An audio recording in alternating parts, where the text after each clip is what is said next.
Assalamualaikum warahmatullahi wabarakatuh.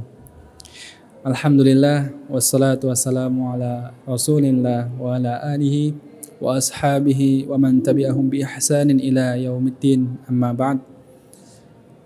Qala Allah Ta'ala, "Syahrul Ramadan alladzi unzila fihi al-Qur'an hudan lin-nas wa bayyinatin minal huda wal furqan." Al-ayah. Teman-teman, para penonton yang melihat video ini, yang menyimak, alhamdulillah kita telah memasuki bulan Ramadan. Wabil khusus kita telah berada di akhir Ramadan, yang itu artinya sedikit lagi, sebentar lagi Ramadan akan meninggalkan kita. Perlahan demi perlahan Ramadan akan meninggalkan kita. Ramadan akan datang, namun apakah kita tetap akan bertemu dengan bulan Ramadan? Wallahu a'lam.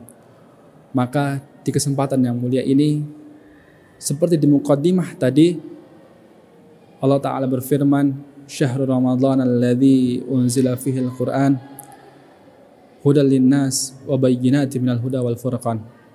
Di bulan Ramadan ini, bulan turunnya Al-Qur'an. Bulan turunnya Al-Qur'an. Al-Qur'an turun untuk apa? Al-Qur'an turun sebagai hudan linnas, sebagai petunjuk bagi manusia, wa bayyinah sebagai penjelas, wal furqan sebagai pembeda. Maka izinkan di momen yang mulia ini, di saat yang mulia ini, untuk menjelaskan, menceritakan kisah-kisah yang berada di bulan yang ada di Quran, Al-Quran Al-Karim. Apa kisah itu? Kisah yang tidak bisa kita lupakan sebagai umat muslim. Kisah yang berada di bulan Ramadan, kisah yang sangat fenomenal, kisah yang banyak sekali hikmah yang bisa kita ambil, yang bisa kita petik, yang bisa kita ambil pelajarannya dalam diri kita untuk kehidupan sehari-hari. Kisah apa itu? Kisah Ghazwatul Badr, Perang Badar. Teman-teman, para penonton, para pemirsa yang menonton video ini, yang menyimak video ini, Perang Badar terjadi pada tahun kedua Hijriah. Tepatnya setelah 2 tahun setelah Nabi SAW dan para sahabat itu hijrah dari Makkah menuju Yathrib, yang namanya waktu itu belum menjadi Madinah. Yathrib, dari Makkah menuju Yathrib, 2 tahun setelah pasca hijrah. Ketika beberapa bulan sebelum bulan Ramadan, Rasulullah SAW dan para sahabatnya mendengar bahwa ada kafilah dagang yang dipimpin oleh Abu Sufyan yang hendak membawa harta kekayaan kaum kafir Quraisy untuk diperdagangkan di kota Syam, di negara Syam. Maka Rasulullah SAW mengutus 2 sahabatnya yang bernama Talha bin Ubaidillah dan Sa'id bin Zaid untuk meng-cross-check rute utama antara Makkah menuju Syam. Maka didapati kafilah dagang Abu Sufyan itu memang benar sedang perjalanan menuju Syam. Dan ketika Talha bin Ubaidillah dan Sa'id bin Zaid itu melihat di rute perjalanan antara Syam menuju ke Makkah, perpulangan kembali, ketika Talha bin Ubaidillah dan Sa'id bin Zaid itu meng-cross-check rute perjalanan dari Mekah menuju Syam, didapati di situ ada kafilah dagang yang dipimpin oleh Abu Sufyan dan rombongannya menuju ke Syam. Ditunggu hingga perpulangan antara Syam menuju ke Mekah. Ketika Talha bin Abu Ubaidillah dan Sa'id bin Zaid itu melihat ada kafilah dagang Abu Sufyan, maka Talha bin Ubaidillah dan Sa'id bin Zaid itu mendapati ada kafilah dagang Abu Sufyan, maka 2 sahabat ini kembali kepada Rasulullah SAW dan melaporkan apa yang dilihatnya.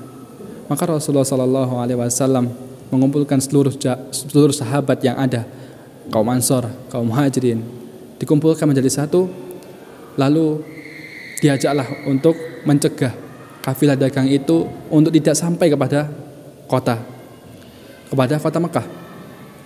Maka mata-mata yang dimiliki oleh Abu Sufyan itu mendapatkan informasi bahwa Rasulullah SAW dan para sahabatnya akan mencegatnya di suatu tempat yang bernama Haura. Abu Sufyan mengambil pencegahan. Abu Sufyan mengambil tindakan, mengutus salah satu rombongannya untuk menuju Abu Jahal, pemimpin kaum kafir Quraisy pada waktu itu.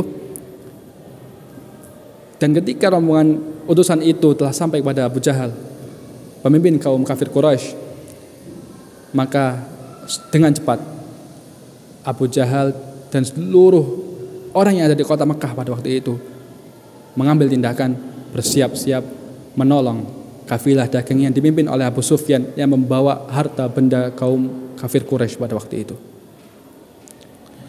Maka terkumpul seluruh pasukan dari Abu Jahal yang disebutkan dalam kitab Sirat Nabawiyah karya Syekh Al-Mubarakfuri. Di situ disebutkan berbagai pendapat, namun yang paling masyhur pasukan yang dibawanya 1.300 pasukan.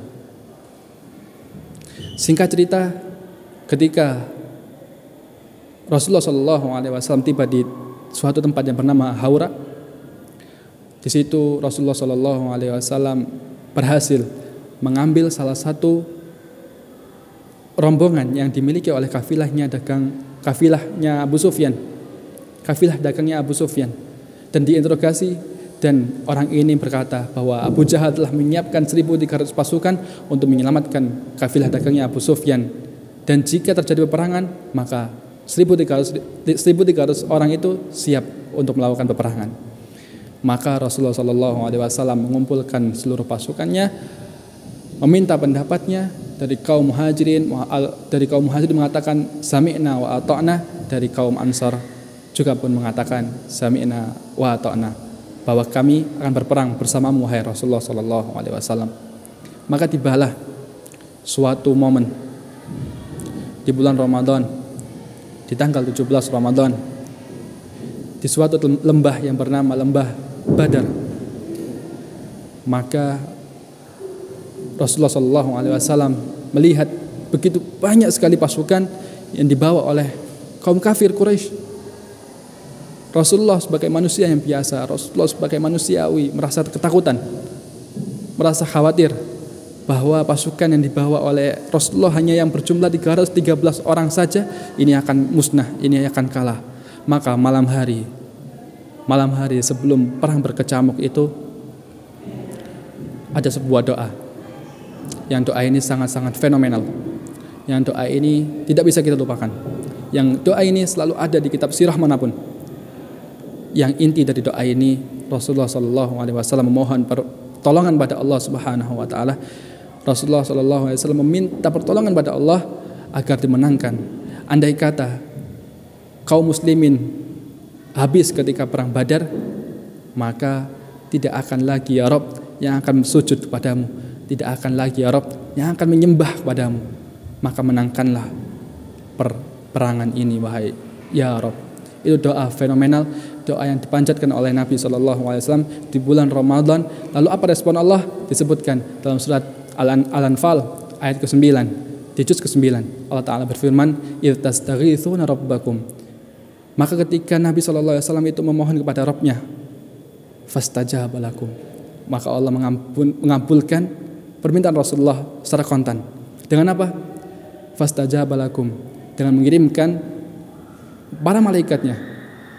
Maka ketika pagi hari, ketika perang itu hendak akan mulai, Rasulullah SAW mengabarkan kepada Abu Bakar, "Ya Abu Bakar, lihatlah di gunung itu ada malaikat yang sudah menunggangi kuda, malaikat putih, 1.000 malaikat yang dipimpin oleh Jibril alaihissalam.